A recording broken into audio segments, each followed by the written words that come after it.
Hosted by you/throw ice cream.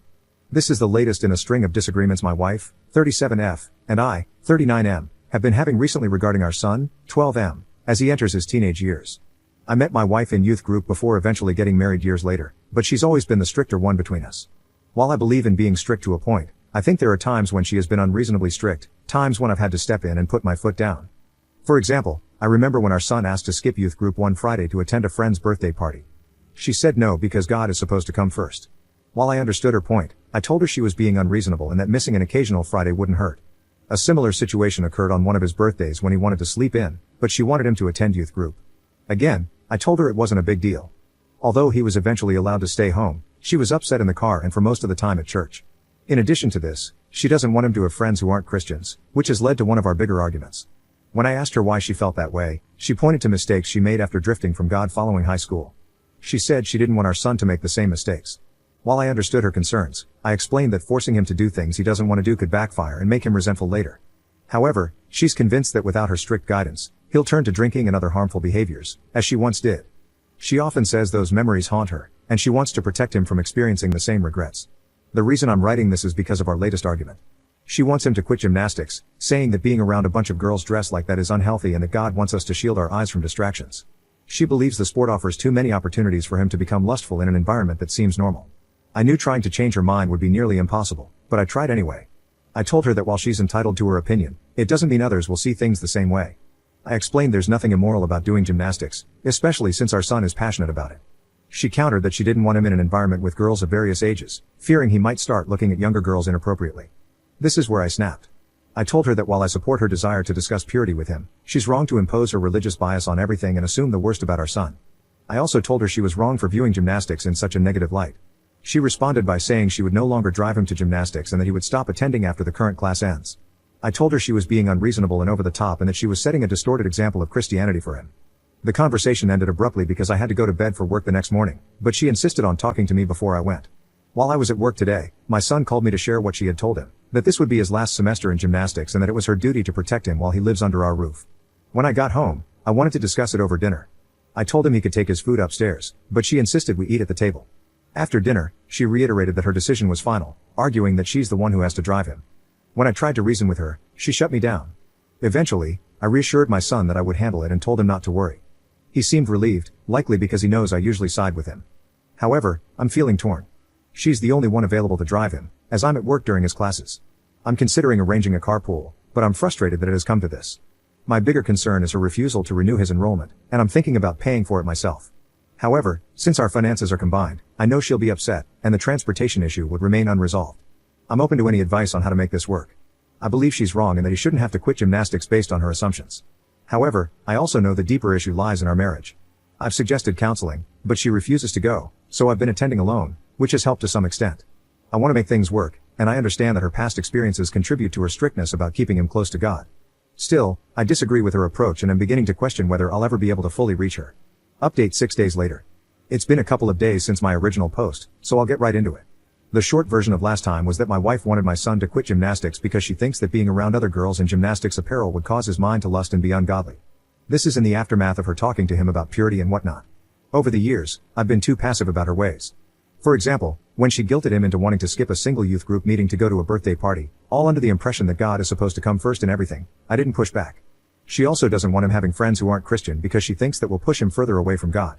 I consider this a contradiction to the Great Commission in the New Testament. Not that I'm someone who advocates bringing religion into every conversation and coming off as that weird person, but Jesus spent the majority of his time around people who weren't perfect saints, the opposite of what she's mandated. When she tried to force him to skip the party to put God first, I overruled her, taking the easy way out. When he wanted to hang out with friends who weren't necessarily Christians and she threw a fit, I wanted to tell her that judging someone based on an imaginary image in our heads, rather than their actual character, even before meeting them, is a form of prejudice. But again, I took the easy way out and just told him he was fine to keep his friends, even though I believe it shouldn't have been an issue in the first place. I did the same thing regarding the purity talks she wanted to have with him. I agreed and let her have them, although I was rather quiet during the discussion. Now, I regret it and realize how much of a mistake it was for these reasons. Being completely honest, this whole situation that has been brewing for years has made me grow tired of her religious nonsense, and somewhat of religion as a whole, since it can sometimes become a scapegoat for petty beliefs that people want to promote under the guise of something sacred. I think that's very manipulative. For years, I did nothing because the thought of separation and the opinions that would follow from our church, parents, and friends seemed overwhelming, considering how some really view divorce as taboo, even when it's none of their business. But honestly, I don't care anymore. I've been growing more numb to religion over the past few years because of her, and hearing her suggest that our son would look at girls in the very same environment he's grown up in for years in a lustful way just doesn't sit well with me, putting it nicely. She's sexualizing a sport and suggesting our son could become a predator if he stayed, which has resonated more than anything else she's ever done. It also makes me wonder if she doesn't have that kind of mindset herself already. So, what did I do? Before doing anything drastic, I decided to talk to her one-on-one about the matter. I asked if she had anything personal against gymnastics and told her that trying to make him quit would only make him hate us.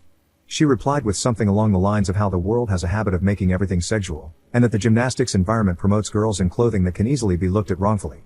She went on about how God wants us to have clean eyes, and so on. When I suggested that perhaps she was projecting her personal problems onto him, which I debated whether it'd be too harsh to say but chose to anyway, she just said no and didn't want to talk about it. I eventually asked if she'd be willing to go to counseling with me, suggesting a professional counselor in our area. She said no. Then I offered talking to someone inside the church, but she became defensive and accused me of trying to embarrass her in front of her friends. I explained that wasn't true and said she wasn't cooperating, even though marriage is supposed to be about working things out. She got upset and said I was wrong for allowing our son to stay in an environment where he'll grow older as younger girls keep coming in, claiming it says a lot about what I'm comfortable with by allowing him to do so. At that point, I was done since I felt she was accusing me of being unfaithful simply because I don't think he should quit gymnastics. Sure, I could talk to other parents and try to arrange a carpool.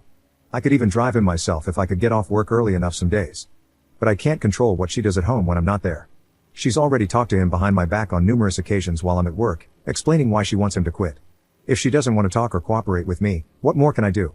I talked to my son and told him that we'd be going up to my parents' house for the weekend and potentially longer. I was direct in explaining why. I told him again that I'm on his side and that she's sexualizing a sport and minors in a very inappropriate way. I also told him that the last thing we need is to deal with that as he goes into his teen years. I apologized for enabling her for so many years and being afraid of the idea of separation.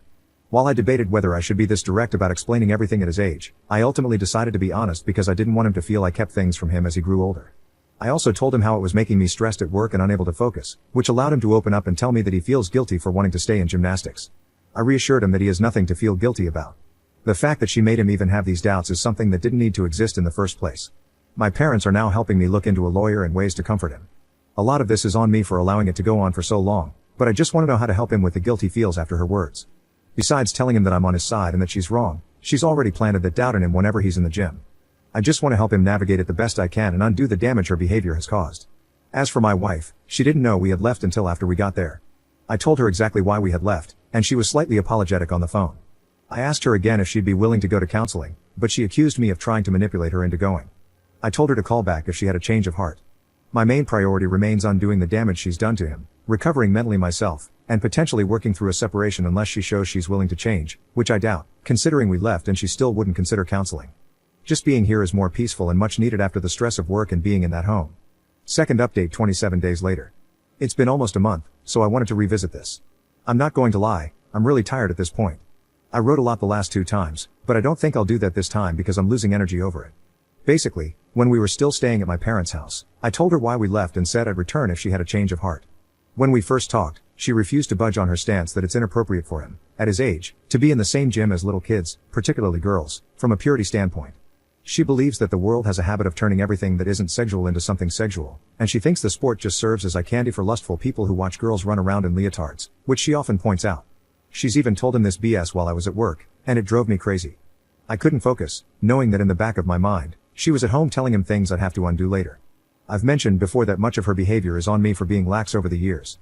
I'm trying to do better, but it's been incredibly stressful, and it still is, even after almost a month. When we were at my parents' house, we stayed there for a little while, but she started telling her parents and mutual friends false things about me. This led to her parents and some of them calling or messaging me on her behalf, accusing me of being a bad husband, among other things. She even claimed I kidnapped our son and made other accusations, including that I put my hands on her once, which I swear has never happened, not even when we discussed counseling. My parents told me that she was trying to guilt me into returning under her terms and that I should stay with them because she had truly gone off the rails. So, we've been staying with my parents ever since. I've taken a leave from work because my mind hasn't been in a good place for over a month. Everything that happened at our house, the new lies, the stress my son is feeling, finding a lawyer, and researching legal options with my parents has taken a huge toll. It's consumed a lot of my parents' time too, but they've been amazing, and I want to thank them properly when this is all over, or even before then. Between talking to the police and organizing documentation for them and my lawyer, I'm exhausted right now, and so are my parents. We're all still trying to figure this out, knowing it will likely be a long process. I don't care how much it costs to debunk her lies and get us both into therapy. My son, however, doesn't want to go. I told him, along with my parents, that he could go with me or alone if he wanted to, and that we weren't forcing him. He said he didn't want to at the moment, so we've left it for now. I've started talking to a therapist online in my spare time, and my parents are helping me pay for it a little. However, my son doesn't want to do gymnastics anymore. He's hard on himself for everything that's transpired, despite me and my parents reassuring him many times that none of it is his fault. I've taken responsibility for letting her behavior spiral over the years, but he's shown no desire to return to gymnastics. He's voiced guilt about being around girls and making them uncomfortable, even though he wasn't doing anything wrong. I told him that his mom put those ideas in his head and that they're not true, but I regret going along with her desire to teach purity and keeping us in a church that ostracizes people, like the girl I mentioned in a comment who was shamed for having a termination. That same church is now spreading her lies about me, and I have no intention of ever returning there. Regarding his schooling, that's another mess. He hasn't been attending class because she's contacted the school as well. My lawyer thinks it's best to hold off on sending him back for the time being, both for his well-being and because she might show up there. However, he wants him to return sooner rather than later, and I do too. I'm looking into whether he can complete most of his work online, but I'm still working on that. Most importantly, I'm trying to encourage him to speak to a professional about his feelings, someone who can help him in ways that I can't, and to support him until he decides to take that step. From a mental standpoint, he feels guilty, not just about what happened with his mom but also because of the things she said about him lusting after girls without realizing it at gymnastics. I don't want him developing a complex over her nonsense. My main priority now is getting a divorce after this final straw. I can't take it anymore, and I don't know how much longer this will continue. It'll probably take a while, but he's tired of gymnastics, he's not in a good state, and my parents believe he should see someone sooner rather than later. I'll probably make him go at some point, but I'm trying to figure out the best way to do so without making him feel forced, resentful, or unwilling. If anyone has advice on how to approach this in a way that encourages him to go without upsetting him, I'd really appreciate it. It hasn't been easy on him, and I just want this nightmare to be over. I'm aware this is the consequence of letting small things slide over the years, which have now escalated into something huge. But if we can come out of this all right, I hope we'll both somehow be stronger in the end.